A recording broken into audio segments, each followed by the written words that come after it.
What can we expect from Hippowdon in Pokemon Platinum? Well, it is a mono ground type with a slow growth rate, and it has a low speed stat. I'm expecting this one to be a painful run. These are the rules, and we're going to be starting as a Hippopotas. I hope I said that right because I'm going to go with it for the rest of the video. I did check the anime pronunciation of it. I always do that before these videos now because I've said so many names wrong in the past. Hippopotas, the hippo Pokemon. That's what it said in the Pokedex, so I assume that it's correct. The fact that I haven't heard this Pokemon's species name pronounced out loud, to me proves that it's fairly forgotten, and that's likely for a reason. For base stats, Hippopotas has 68 HP, 72 attack, 78 defense, 32 speed, 38 special attack, and 42 special defense. The low special attack stat is actually a really good thing for it in a solo challenge because it has a better stat distribution. After all, it has only 2 special damage dealing moves, Water Pulse and Hidden Power, the latter of which is banned in my first playthroughs of games, so I'm not going to be using it today. Which is quite unfortunate because for a mono ground type, I think that Hidden Power coverage would actually be helpful, but even in this case, I don't think so since it's a special move in Generation 4. Because this is a first playthrough, I'm using a Hardy nature just to evaluate the Pokemon based solely on its stats rather than based on my choice of nature. Especially in first playthroughs, I make a lot of mistakes with my natures when I don't know exactly how a game plays yet, and I'm still fairly new to Pokemon Platinum. For its ability, Hippopotas has Sandstream, which summons a sandstorm which does not end until the weather is manually changed by a Pokemon that's in battle. This is really good because I'm not going to take extra damage from Sandstorm. However, starting in Generation 4, Sandstorm boosts the special defense of a Pokemon when used in battle, but this only applies to rock types, so I don't get that secondary effect. It's a little bit disappointing, but I think the fact that Hippopotas is a mono ground type will actually be an advantage for it. I'm terrified of using a ground rock type in this game since the second gym leader, Gardenia, is going to be a monster. And that's what I have found in Pokemon Platinum. It tends to be the case that the early gym leaders are by far stronger than the late game trainers. Crasher Wake is notoriously difficult in this game, which is bad when you're a ground type, but after him the next extremely difficult battle is typically Cyrus in the Distortion world, and then the difficulty curve really levels off after that. Volcaner's a joke, a bunch of the Elite Four members are not particularly good. I'm thinking about you, Flint. You are absolutely incompetent, and I assume that will be the case today. However, I think that Candace could cause some significant problems today because I am doubtful of the fact that Hippowdon is going to outspeed her Frostlass, but we'll have to deal with her when we get there. For now, we've got to make it through the early game. Hippopotas starts with Tackle and Sand Attack, learns Bite at level 7, which takes a while to get to because of the slow growth rate. Luckily, this gives me neutral coverage for Roark, and I think that alone will solve him. As I pass through Jubilife City, I pick up the Quick Claw, which is going to be very important for this slow Pokemon. For now, I'll set it and forget it until I have access to a better held item. I had 2 choices as to which rival team I wanted to face, but I don't think it makes sense to go up against Empoleon since it's a steel type, and Hippopotas or Hippowdon later into the game will have super effective damage against it, whereas Turtwig resists ground type moves, so it felt like the harder Pokemon to face. It's not an issue yet though because it doesn't know any grass type moves. Throughout the early game, I am fighting every single Pokemon I come across, including all of the random wild encounters. This is to get as much experience as possible in the early game. It's not really for Roark, although it will help against him. It's mostly because I need to prepare for Gardenia right now. I assume that I'm going to lose to her over and over again and have to train to a ridiculously high level. Anything I can do to prevent this Pokemon from just stalling out at the second gym leader, I'm going to do now. At level 13 inside of Orberg Mine, I learn Yawn, which could be the solution to both Roark as well as Gardenia. But after facing the final trainer available in the early game inside the gym, I was close to level 14, so I just did some wild battles, leveled up, and now I felt ready to fight Roark.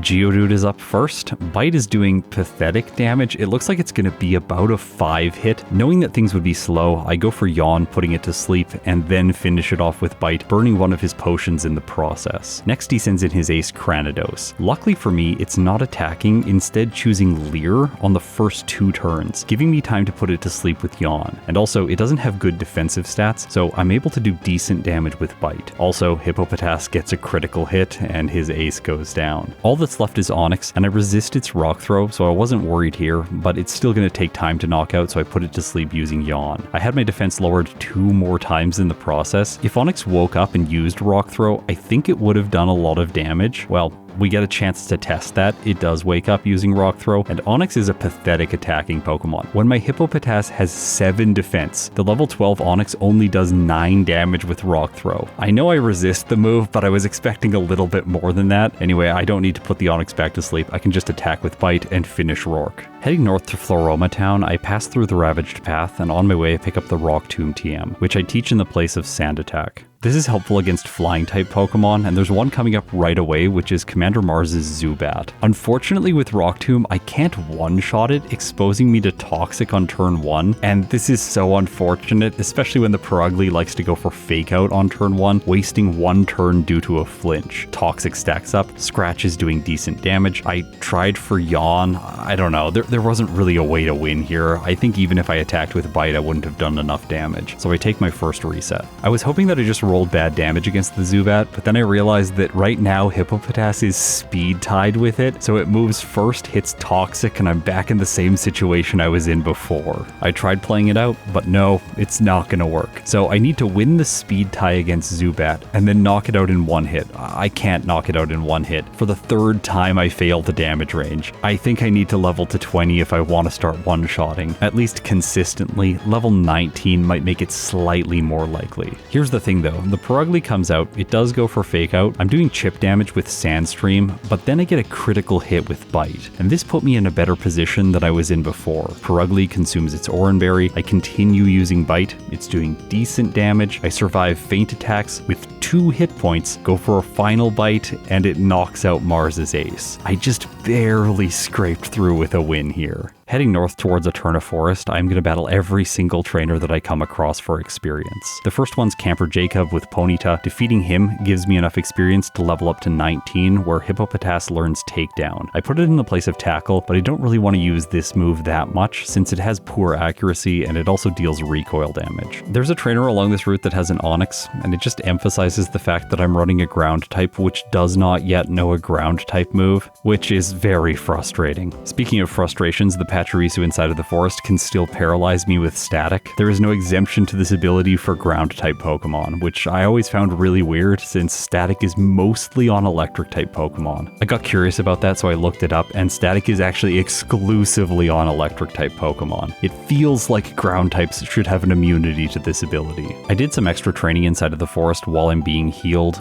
but these double battles are not particularly quick, so I decided to leave and fight the Fishers on my way to Eterna City. This ends up really bad for me. This Goldeen confuses Hippopotas. I hit myself a bunch, actually way too much. Then it uses Water Pulse, doing a lot of damage, and eventually knocks out Hippopotas. The problem here is that blacking out is a little bit more complicated than it normally is, because there's a Sandstorm active, which is slowly doing chip damage to the Goldeen. And as a result, I end up defeating the Goldeen because I have HM users in my party. So I have to reset, which takes me back before a bunch of the training in the forest. This is frustrating. I wish I had saved in front of the Goldeen trainer knowing that she has a water type, but I'm not used to that fish having water type moves because in earlier generations it mostly only has Peck early into playthroughs. Think about the Pecking Goldeen trainer from Generation 1 or Ralph from Generation 2. Actually, now that I think about it, most of the main series games have a trainer with 1 Goldeen early on. How have I never noticed this trend? So when Serena did the art for both the Pecking Goldeen trainer and then Ralph, we decided that Ralph was sort of her dad. Maybe Fisherman Joseph over here is also a part of the family. I don't know, he's the most competent of them, but he doesn't seem like a grandpa or something like that. Maybe he's just the keener son that knows how to teach his Pokemon water type moves, because the person from Pokemon Emerald certainly doesn't know how. By the way, her name is Beauty Joanna. She is the 4th member of the team. Let me know if you know of future Pokemon games that have a trainer like this in the early game. Typically between between the first and second gym, but in Emerald's case, it's between the second and third gym. Although she can be between the first and second gym if you decide to skip Brawly until later into the playthrough. Okay, I got really unfocused talking about trainers that have single Goldines. I did come back to Fisherman Joseph after completing all of the training again. This time I saved in front of him and then took my revenge. I passed through Eterna City, and east I take on all of the trainers over here. Typically, I never set foot on this route in playthroughs, but today I think I need the experience. Defeating everyone here, as well as inside of the gym, gets Hippopotas to level 25, almost 26. Let's see if Gardenia might be possible.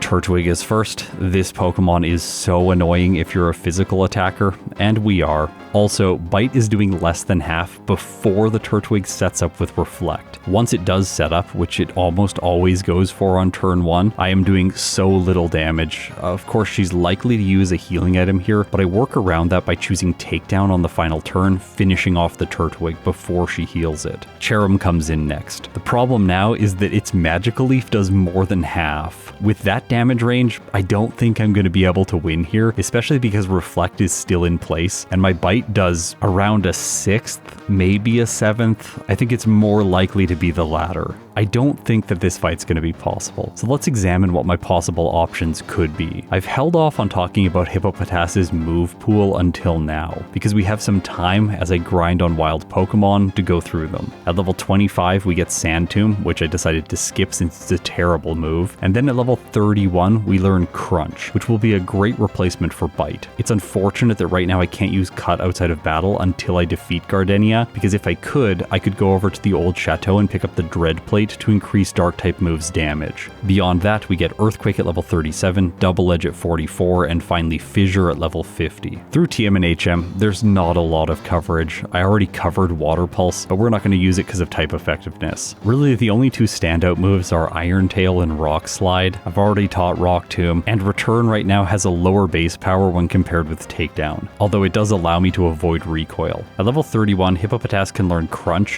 which is just 10 base power lower than Takedown, and I think it's going to be the better option for damage here. I head back to Gardenia, try again. This time, I'm able to finish off the Turtwig more quickly, move on to the Cherrim, but here, it's still doing a lot of damage with Magical Leaf, and it can 3-shot. But I am able to finish it using 2 Crunches and move on to the Roserade. Unfortunately, it has 49 speed, and right now I only have 37, so it moves first, and that's a loss. I head back to the Pokemon Center, deposit all of my HM users, because I want to do this fight over and over again, blacking out. I can knock out the Turtwig and sometimes the Cherrim, gaining experience. In the next battle, her second Pokemon does get me, but still I'm earning small amounts of experience every time I try to battle her. I could get lucky with something like a critical hit or a key defense drop. If that happens, I'll squeeze by her, but if I don't, I'll level up and potentially get to 34, where Hippopotas will evolve into Hippowdon. I can't imagine a world where I evolve and still can't beat her, so this is my solution for the fight. I black out a total of 3 times, and then I just get lucky. I finish off the Turtwig without taking any damage, and then the Cherrim chooses not to attack twice, instead going for Safeguard. Also, I have started using Yawn during this fight because it takes time to knock out her Pokemon, and I can sometimes avoid damage. But moving on to the Roserade, I wanted to see how much I could do, and Crunch with a single hit does more than half, but it heals with a Citrus Berry. It also paralyzed me with Stun Spore. If this prevented my next attack, I would have lost, but instead I move with Crunch, it does enough damage, and Gardenia is defeated.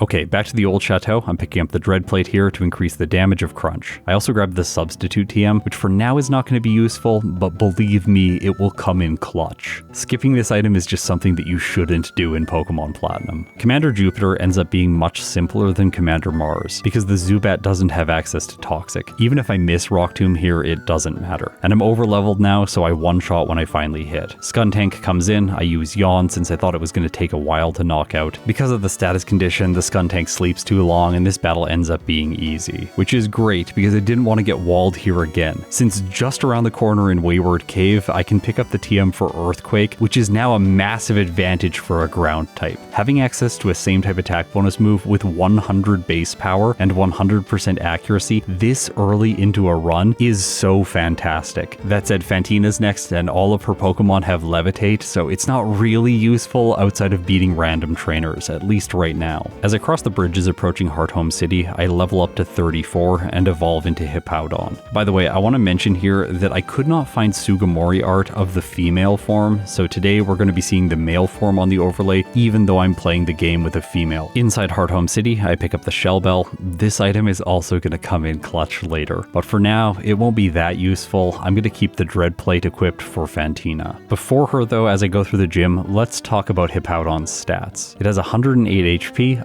112 attack, 118 defense, but only 47 speed. It has 68 special attack and 72 special defense. It's a little bit of a bummer that its special attack isn't slightly lower and its speed slightly higher. That would make this Pokemon a lot better. Still, Platinum is a fairly slow game, so I'm not too worried about speed being a massive issue. Okay, with Crunch, I think we should be fine against Fantina.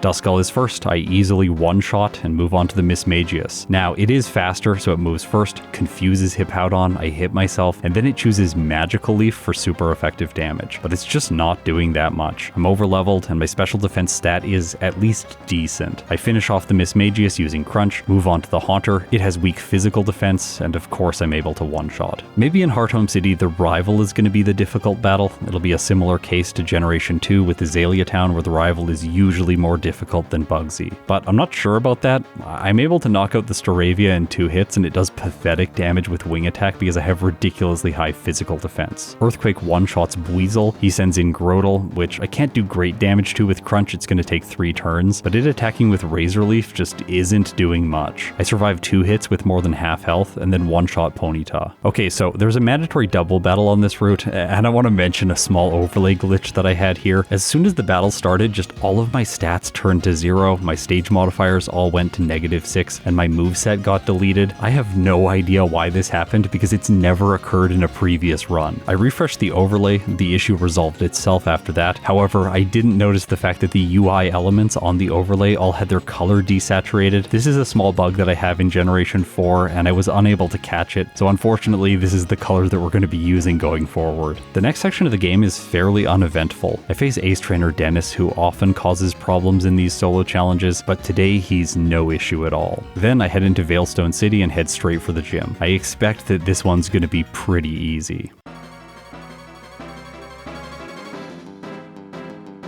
Meditite goes down to a single Earthquake. Lucario comes out next, which makes very little sense. It does move first and paralyze with Force Palm, but of course Earthquake one-shots, leaving only Machoke, and it doesn't have any coverage moves that I'm scared of. Plus, Earthquake just has ridiculous damage, and I one-shot her final Pokemon as well. Okay, so now that we've evolved, we need to go through the modified move pool. Hippowdon gets 3 additional starting moves: Ice Fang, Fire Fang, and Thunder Fang. They occur at level 1 before 4 other moves, meaning if you start the game with the Hippowdon, you will have Tackle, Sand Attack, Bite, and Yawn. You will not get access to these elemental moves until the move reminder. On the beach, I can pick up a Heart Scale, and then as soon as I reach Pastoria City, I could have used the move reminder, but I decided to fight the rival first. I think this is a bit of a mistake because the move reminder could have really helped me during this battle. There are 2 Heart Scales on the previous route, and I could have taught both Thunder Fang and Ice Fang at this point, so I would have had super effective damage against the Grotle. But that's really only theory because this battle ends up being just as easy as the previous one. Okay, decision making time. I decided to teach Thunder Fang in the place of Rock Tomb for coverage against flying type Pokemon. This also is really going to help against Crash or Wake. I could have taught Ice Fang now, but I decided against it, instead holding onto Yawn. I think this move might continue to have some utility. Before Wake, I use my rare candies to make this fight as easy as possible, bringing Hippowdon to level 50. I hope that this is going to be enough. Gyarados is first, and with 4 times damage from Thunderfang, I am able to one-shot it despite Intimidate. He sends in Floatzel next, which is much faster than Hippowdon. It uses Brine, doing about a quarter, and then my Earthquake almost knocks it out. It heals with a Citrus Berry, Wake uses a Hyper Potion, I roll damage again with Earthquake, which takes it to red health, and then after Sandstorm damage, it still just barely survives. But Brine isn't doing enough. Quagsire's last, Earthquake does more than half. It attacks with Mud Shot, lowering my my speed, but I'm still faster than Wake's final Pokemon, so Earthquake seals the deal. Wake ended up being much easier than I was expecting. Cyrus is next, and this fight starts off about as bad as it could. Sneasel's faster, it uses Ice Punch for super effective damage, and it also freezes Hippowdon. However, I just thaw right away and then one-shot with Earthquake. From there, his remaining Pokemon are not an issue since Thunderfang is super effective. I continue to refuse to teach Ice Fang for the rival battle on the bridge in Canalave City. This means I have to 3-shot the Torterra. However, it is still just not doing very much damage. After all, it is a physical attacker and I have good physical defense. It might be the case that for this challenge, the rivals team is just not really that difficult. Inside of Byron's gym, all of the trainers here are actually easy for once. This almost never happens. I can one-shot Black Belt Ricky's Steelix. I have to 2-shot Ace Trainer Caesar's Scissor, but it can't do much damage. The Magnemites are simple. Black Belt David's Steelix also get one-shot, and while the Bronzor can't be one-hit, at least Crunch is neutrally effective, so they only take 2 turns. So the difficult trainers in the gym have now been defeated, leaving only the easy one. It's time for Byron. Magneton, one-shot with Earthquake. Steelix, almost one-shot with Earthquake, but it can't do much damage. It has Ice Fang, but it goes for Earthquake instead. Look at how much that did. Bastiodon is last. It takes 4 times damage from Earthquake, and while it does have Sturdy, in Generation 4, this only prevents one-hit KO moves, so the likes of Fissure, not Earthquake, if it does enough damage to one-hit. This ability was changed starting in Generation 5, and that did make it good, but in this game, it's absolutely trash. Commander Saturn, really easy. Commander Mars, also really easy. On my way to Snow Point City, I pick up the Soft Sand to increase the damage of Earthquake, and also the Nevermelt Ice because I think by the end of the challenge I will be using Ice Fang. Ace Trainer Dalton for once is easy since I do not make contact whenever I use Earthquake, avoiding Static and Flame Body. Candace is coming up next. Now I haven't played a lot of ground types in Pokemon Platinum. I've completed 32 runs, and of them only 2 have been ground types. Garchomp in the A tier, and Torterra in the Bruno tier. One of the reasons Torterra was so bad is because I didn't realize that Blizzard bypasses accuracy checks during hail, and the Abomasnow sets up Snow Warning prior to the Frostlass coming in and then just kept one-shotting me using Blizzard. Frostlass is also quite fast, so I anticipate that Hippowdon might struggle here, which is a little bit unfortunate because typically Ice-type gym leaders are not very good. However, I think of them, Candace is the best. Sneasel is first. It goes for Ice Shard, doing okay damage, but I one-shot with Earthquake. Unfortunately, Abomasnow comes in next, triggering Snow Warning, removing my Sandstream. Luckily for me, I can 2-shot the Grass type. Unfortunately, I do take 1 Wood Hammer in the process, and Hail is slowly chipping away. Piloswine is a 1-hit, Frostlass comes out after that, and of course, it's way faster. There is no hope for me outspeeding this thing. It is 30 points faster. Even with the speed boosting nature and a ton of extra training, I would still be slower. So I think the way that I have to win here is surviving a Blizzard. I tried one more time to see if I could get to it with higher health, but no, it's roughly the same as it was last time, and Blizzard still knocks out Hippowdon. So I decided to go and train a little bit more. I trained to 56 on wild Pokemon and then Rare Candy to 63. These level increases do let me make it to the Frostlass with slightly higher health, and this does make the difference. I just barely survive on 4 hit points. Unfortunately, Blizzard freezes, so I end up losing because of hail damage. The problem during this fight is I just don't have enough health, and it's getting very close because I've leveled up enough. After one more loss, what I did is equip the Shell Bell. Now I can heal every time I knock out one of her Pokemon. This way, I have much more health by the time the Frostlass comes in. This allows me to easily survive a Blizzard, however, it doesn't even try to attack me now that my health is higher. Instead, it goes for double team, Earthquake hits, and Frostlass goes down. Cyrus, Saturn, and the double battle at the top of Mount Coronet all end up being really easy fights, although the final battle against Cyrus ends up being a little bit more complicated. I am not faster than the Houndoom. For once, it's not a huge speed difference, I'm only 5 points slower than it. It moves first using Will-O-Wisp, burning me, and because of that my physical damage is reduced. Plus, Cyrus sends in Gyarados next, triggering Intimidate. Thunderfang is good, but not that good. I have to 2-shot now. I'm taking chip damage from the status condition. Weavile comes in, it has Ice Punch, and that's that. By the way, today in the studio we are joined by Momo, and here are some of her purrs for you.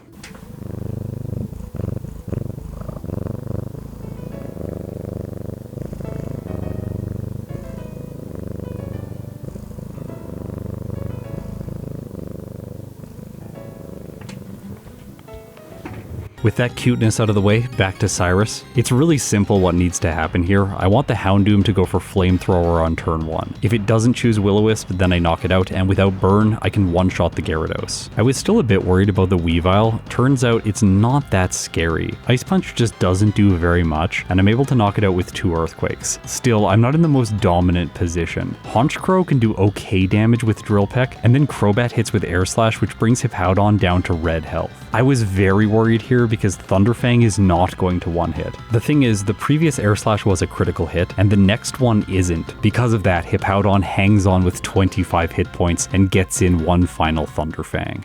Volkner is next, and I use 4 Earthquakes, so it's time for Victory Road. I have physical damage for Ace Trainer Mariah's Blissey, and all of the other trainers don't put up a fight, but the rival before the league does. This is the first time that his Torterra is actually scary. It knows Leaf Storm, and it does so much damage with its first hit. This move functions like Overheat though, so it lowers its special attack every time it uses it, and it's subsequently doing less and less damage. I put it to sleep with Yawn, and then try to knock it out with Crunch, and while this does end up working out, my health is so low and my speed is so low that Rapidash comes in next and finishes me with Fire Blast. I didn't know that the Leaf Storm was going to do so much damage, so I went for Yawn slightly late against it, but in the next fight I can go for it earlier, retaining some of my health. Then doing damage to the Torterra, I gain back health with the Shell Bell, and I think this took the Rapidash out of the KO range with Fire Blast because instead it sets up with Sunny Day, giving me the free knockout. Churro is also now contributing to the protests about why breakfast is late by 17 minutes. Momo has also decided to stand right in front of my monitor or chew on my microphone's cable, so I'm gonna go feed the cats and then we'll come back and talk about the Elite Four. The cats almost messed me up there. I have one more thing to talk about before the Elite Four. I go back to Pastoria City and I teach Ice Fang in the place of Yawn. I think this is the time, especially with Bertha just being around the corner. Moveset update complete, fur babies fed, now let's take on the Elite Four.